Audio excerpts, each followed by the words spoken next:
Why is anybody surprised? The stories about Princess Margaret, the cruelty, the entitlement, they're well known. Staff called her Rude Highness. She demanded even her closest friends address her as "Ma'am, darling." She once erupted in a brutal row with dinner guests that witnesses documented in detail. At parties, she was legendarily picky, demanding bottled Malvern water, disparaging hosts' prepared dishes, expecting servants to perform personal tasks as though they existed solely for her convenience. You know all of this. You've heard the stories. You've seen the documentaries that try to explain her away. The Peter Townsend heartbreak, the second daughter syndrome, the Cinderella-in-reverse tragedy of a woman who could have been queen but wasn't. Here's what nobody talks about. Her mother was even worse. Not worse in the sense of being ruder at dinner parties, not worse in the sense of making cutting remarks to staff. The Queen Mother was worse in a way that matters more. She was systematic. She was institutional. And she sustained her cruelties for decades. Where Margaret snapped at servants and changed TV channels on her mother out of petty spite, the Queen Mother waged deliberate campaigns of destruction against anyone who crossed her. Where Margaret was impulsive, the Queen Mother was strategic. Where Margaret was rude, the Queen Mother was ruthless. And the nation loved her for it. Elizabeth Bowes-Lyon wasn't born royal. She was the daughter of a Scottish earl, a commoner who married into the Windsor family in 1923 when she wed Prince Albert, Duke of York, the stammering second son nobody expected to become king. She would have lived out her days in the comfortable obscurity of country houses, dogs, and shooting parties. She never did learn to operate a pedestrian crossing. She didn't need to. The world arranged itself around her. Then her brother-in-law fell in love with Wallis Simpson. Edward VIII's abdication in December 1936 changed everything. Albert became King George VI, and Elizabeth became Queen Consort, a role she claimed to have never wanted. She projected the image of a martyr, the woman who sacrificed her privacy, her peace, her husband's health for a nation that needed them. Britain was grateful. Britain allowed her to live like a 17th century empress for the next 65 years. At her dinners, there were pages behind every chair. Her champagne was Krug at £300 per bottle. She maintained 4 residences simultaneously: Clarence House in London, Royal Lodge at Windsor, Burke Hall near Balmoral, and the Castle of May in Thurso. She amassed approximately £35 million in art, including a Monet landscape worth $15 million on its own. Her love of horse racing cost approximately £1 million annually, a cost borne entirely by her daughter, the Queen. And her overdraft at Coutts Bank reached £7 million at its peak. This is the woman they called the nation's grandmother, the sweet old lady in pastels who waved from carriages and charmed crowds and symbolized British resilience during the war years. But that public image was manufactured. Behind closed doors, behind the smiles and the waves and the carefully staged photographs, there was someone far more interesting and far more dangerous. The real Elizabeth Bowes-Lyon wasn't as nice as people thought she was. We know this because people who worked for her said so. Tom Quinn documented accounts from royal household staff describing a pattern: a sharp temper, cutting remarks delivered with a smile, comments about appearance and competence that were designed to humiliate. She could be surprisingly hard on staff when her comfort was disturbed, including maids and footmen who made the mistake of being visible when they should have been invisible, or invisible when they should have been present. One staff account described her social control mechanism with precision. If someone displeased her, invitations stopped. A person would simply vanish from her orbit, and soon they would notice doors closing elsewhere too. She didn't need to shout. She didn't need to make scenes. She simply withdrew her approval, and the world withdrew with her. Sir Roy Strong, the diarist and former director of the Victoria and Albert Museum, confirmed something even more troubling in 2017. He admitted that he had excised references to the Queen Mother's racial prejudice from his published diaries. The comments were, in his words, too awful to publish. He had hidden them to protect her. Think about what that means. A respected historian, a man who spent decades documenting the great and the good of British society, encountered language so offensive that he chose to protect the reputation of a dead woman rather than let the public see what she actually said. We don't know the exact words. Strong didn't share them. But the fact that he felt compelled to censor them tells us everything about the gap between the public image and the private reality. The real proof of her character wasn't in these small cruelties. It was in the long ones. Consider what happened to Marion Crawford. Crawfie, as she was known, served as governess to Princesses Elizabeth and Margaret for 17 years, from 1932 to 1948. She was there through the war years, through the abdication, through the childhood of the future queen. She was trusted completely. She was part of the family. In 1950, she published a memoir called The Little Princesses. By modern standards, it was remarkably gentle. Affectionate portraits of the two girls, anecdotes about their childhood, nothing scandalous. The American magazine Ladies' Home Journal had approached her. She was retired, living on a small pension in a cottage. They offered her $80,000, tax-free. For a former servant, it was a fortune. The Queen Mother's response was total war. Crawford was cut off completely. The palace orchestrated a campaign ensuring she would never work in respectable circles again. Her crime was simple. She had spoken without permission. She had told stories that belonged to the institution, not to her. It didn't matter that the stories were kind. It didn't matter that she had served loyally for nearly 2 decades. She had broken the rule of silence, and for that, she was destroyed. Crawford lived another 38 years after the book was published. The royal family never spoke to her again. When she died in 1988, no one from the palace attended her funeral. The woman who had raised the queen was erased as thoroughly as if she had never existed. This wasn't a hot temper. This wasn't a bad day. This was institutional destruction, carried out with patience and precision over decades. But even the Crawford affair was nothing compared to the masterwork of the Queen Mother's cruelty, her treatment of Wallis Simpson. The vendetta lasted 50 years, from December 1936, when Edward VIII abdicated the throne to marry the twice-divorced American socialite, until Wallis's death in April 1986. The Queen Mother never relented, never forgave, never forgot, and never stopped punishing. The formal cruelty began immediately. The Queen Mother ensured that Wallis Simpson was denied the title Her Royal Highness, a designation that would have granted her the same courtesies and recognitions afforded to other royal wives. For 5 decades, every occasion where titles mattered became a reminder of this exclusion. Every receiving line, every formal dinner, every state occasion where precedence was observed, Wallis was placed lower than she would have been, treated as less than she should have been, reminded that she wasn't truly family and never would be. The Queen Mother never spoke her name. She referred to her only as that woman. In a letter written around August 1940, the Queen Mother described Wallis Simpson as the lowest of the low. She famously stated, with apparent sincerity, that the 2 people who had caused her the most trouble in her life were Wallis Simpson and Hitler. That comparison bears examination. Whatever one thinks of Wallis Simpson, and there is plenty to criticize, placing her alongside Adolf Hitler as a source of personal trouble reveals something about the Queen Mother's priorities.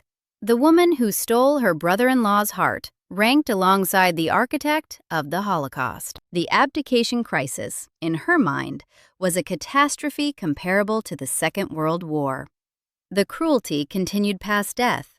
When Edward VIII, now the Duke of Windsor, died in Paris in May 1972, his widow was brought to Buckingham Palace for the funeral.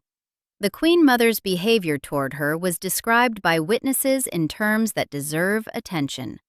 She treated Wallis with a correctness so precise and so cold that it constituted its own category of cruelty. Correct on every visible metric and entirely devoid of warmth. Every protocol was observed. Every courtesy was technically extended. And in the gap between the form and the feeling, Wallis Simpson was made to understand, one final time, that she wasn't welcome, not forgiven, and never would be. Wallis Simpson, according to those who knew her, never forgave the Queen Mother for this treatment. She considered it cruel and heartless. She was right. But why? Why this level of sustained, deliberate malice toward a woman who had, after all, handed Elizabeth Bowes-Lyon the crown? Without the abdication, she would have remained the Duchess of York, wife of a second son, forever in the shadow of her brother-in-law's reign. Wallis Simpson's relationship with Edward VIII made Elizabeth queen. By any rational calculation, she should have been grateful. The Queen Mother's public position was that she had never wanted to be queen, that the burden of sovereignty had killed her husband.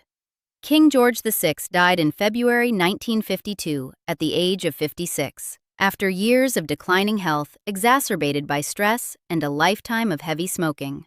The Queen Mother was convinced that the strain of kingship, a role he had never been prepared for, never wanted, and was never suited to, had shortened his life. She blamed Edward for abandoning his duty. She blamed Wallis for making him do it. This narrative isn't entirely unreasonable. George VI wasn't built for the throne. He struggled with a severe stammer, with crippling social anxiety, with the crushing weight of public expectation. He worked himself into exhaustion during the war years. He died young. These facts are true. But the narrative also served the Queen Mother's purposes beautifully.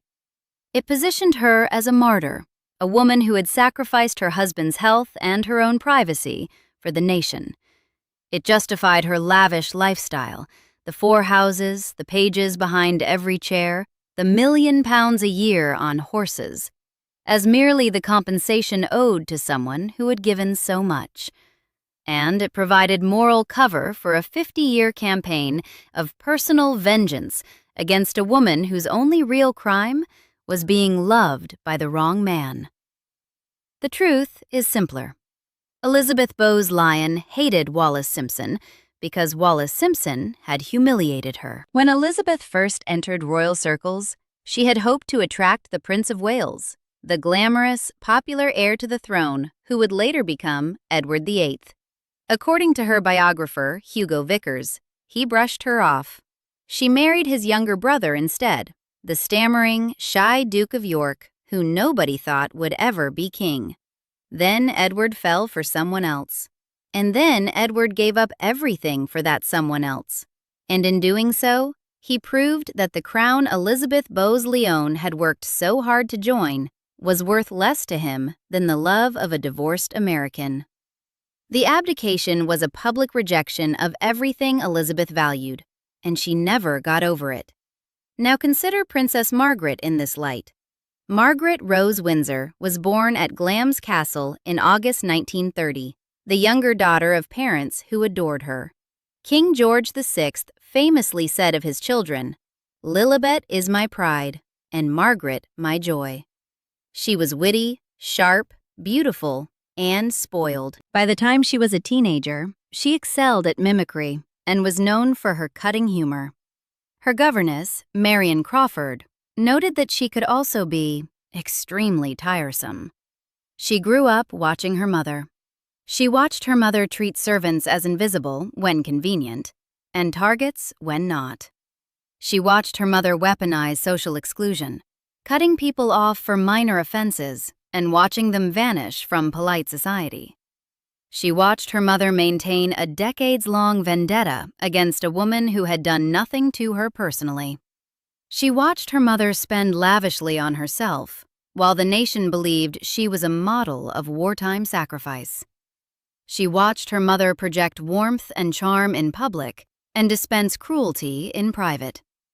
And she learned. But here's what the historical record actually shows. Margaret's cruelty and her mother's cruelty weren't the same. They differed fundamentally in nature, scope, and motivation. The Queen Mother's cruelty was institutional, strategic, and sustained. She used formal mechanisms of exclusion. She maintained grudges for 50 years. She orchestrated campaigns. She weaponized royal protocol itself as a tool for inflicting pain. Her targets were punished not by outbursts, but by systematic, cold, deliberate action. Margaret's cruelty was impulsive, personal, and reactive. She snapped at servants. She made cutting remarks at parties. She demanded attention and threw tantrums when she didn't get it. She was petty, volatile, and frequently rude. But she didn't destroy careers. She didn't maintain half-century vendettas. She didn't use the machinery of the state to grind down her enemies. The mother was a strategist. The daughter was a brat. And their relationship, contrary to what you might expect, wasn't close. The evidence on this point is consistent and well documented. Lady Anne Glenconner, who served as Princess Margaret's lady-in-waiting and knew both women intimately, described their relationship as slightly strained. She documented petty conflicts that speak volumes. One would open all the windows, only for the other to go around shutting them. One would suggest an idea, and the other would dismiss it immediately. They lived one floor apart at Clarence House for years, but would often communicate through letters rather than speaking directly. Margaret visited the Castle of May, her mother's Scottish retreat, purchased in 1952 and lovingly restored over decades, exactly once as an adult. Once in 30 years. When she complained about it, "I can't think why you have such a horrible place." The Queen Mother replied, "Well, darling, you needn't come again." Margaret didn't. William Shawcross, the Queen Mother's official biographer, who was granted full access to the royal archives, put it plainly. Although Margaret loved her mother, she wasn't always kind to her. Indeed, she could be rude. She criticized her mother's clothes. She changed the television channel if the Queen Mother was watching something Margaret disapproved of. She mocked and undermined her in front of guests. When asked about Margaret's treatment of her, the Queen Mother's response was revealing. "I'm quite used to it." Perhaps they were, as Lady Glenconner speculated, too similar. Two strong-willed women, both convinced of their own importance, both accustomed to getting their way, both unwilling to defer. They clashed, not because they were different, but because they were alike in all the worst ways. This matters because it complicates the simple narrative of transmission, the idea that Margaret learned cruelty at her mother's table and simply copied what she saw. The relationship wasn't close enough for that kind of direct modeling. They weren't confidants. They weren't allies. They were two difficult women trapped in adjacent orbits, each grating against the other. What they shared wasn't learned behavior. It was something deeper, a disposition, an entitlement, an absolute conviction that the world existed to serve them. Both women expected their comforts to be arranged without effort or gratitude. Both treated servants as lesser beings. Both wielded social power without conscience or restraint. Margaret didn't copy her mother's cruelty. She expressed her own version of the same underlying disease, and the system protected them both. When Margaret wanted to marry Peter Townsend, the divorced equerry who had comforted her after her father's death, she was told that she couldn't do so and remain a working royal. The Church of England didn't approve of remarriage while a former spouse was still living. Margaret chose protocol over love, issuing a public statement in October 1955 that she wouldn't marry Townsend. It was framed as a sacrifice, a painful duty, a choice that proved her commitment to the institution. The sympathy narrative writes itself. Poor Margaret, forced to give up true love for the sake of appearances. Cinderella-in-reverse, as Craig Brown put it in his biography, hope dashed, happiness mislaid, life mishandled. But the audience for this narrative has always been smaller than the establishment hoped. People watched Margaret's subsequent decades, the parties, the affairs, the drinking, the demands, the cruelty to staff, and they noticed that the tragedy frame didn't quite explain everything. Plenty of people suffer romantic disappointment. Most of them don't spend the next 40 years being awful to everyone around them. Royal biographer Christopher Warwick denied that Margaret suffered from second-daughter syndrome, the pop psychology explanation that frames her behavior as the inevitable result of growing up in her sister's shadow. There is no evidence that she was eaten up by jealousy of the Queen. The sisters remained close throughout their lives. Elizabeth visited Margaret regularly during her final illness, sometimes sweeping into her bedroom, throwing back the curtains, and insisting she get up. Margaret's cruelty wasn't the result of thwarted love or sibling rivalry. It was the result of being raised in an environment where cruelty was normal, where entitlement was assumed, and where the consequences of bad behavior were absorbed by the institution rather than by the individual. She didn't need to learn specific techniques from her mother. She just needed to grow up in that house. The financial picture completes the portrait. The Queen Mother's spending habits were legendary within the household, though the public rarely heard the details. Her overdraft at Coutts Bank reached £7 million at its peak. In spring 1999, Queen Elizabeth II personally assisted in reducing it to £4 million, a private bailout that the taxpayer never voted on and Parliament never debated. The Queen reportedly joked that Coutts would have folded long ago, but for her mother's overdraft.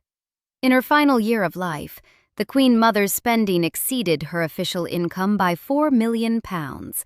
She was receiving £643,000 annually from the Civil List, taxpayer money allocated to senior royals for the performance of their duties. But her lifestyle required far more than that. The horses alone cost $1 million a year. The champagne, the art, the staff, the 4 residences, the entertaining, all of it added up. When she died at Royal Lodge on March 30th, 2002, at the age of 101, she left an estate valued at approximately £50 million. The debts were paid. The art collection remained intact. The Monet wasn't sold. The horses weren't dispersed. The lifestyle had been maintained to the very end, and the bills were settled by her daughter. The inheritance passed to her great-grandchildren, including Princes William and Harry, through a trust she had established in 1994 with £19 million of her own money. Money she apparently had access to, even while maintaining a £7 million overdraft at the bank. The accounting of royal finances has always been opaque. The exact mechanics of how someone can be millions in debt while simultaneously setting aside millions for future generations remains unclear. What is clear is that no one ever told her no. No one ever required her to economize. No one ever suggested that 4 residences might be 3 too many, or that million-pound racing habits were inappropriate for a woman supported by public funds. The institution absorbed every excess, covered every shortfall, and maintained the fiction of the beloved grandmother who waved from carriages and symbolized British resilience. The same institution that protected the Queen Mother protected Princess Margaret, and when Margaret died in February 2002, 7 weeks before her mother, the institution continued its protective function in a particularly telling way. Princess Margaret burned correspondence between Princess Diana and the Queen Mother. This fact emerged years later through Andrew Morton's reporting. The letters, whatever they contained, were destroyed. The historical record was altered. Something that Diana had written to the Queen Mother or that the Queen Mother had written to Diana, was deemed too revealing to preserve. What did those letters contain? We will never know.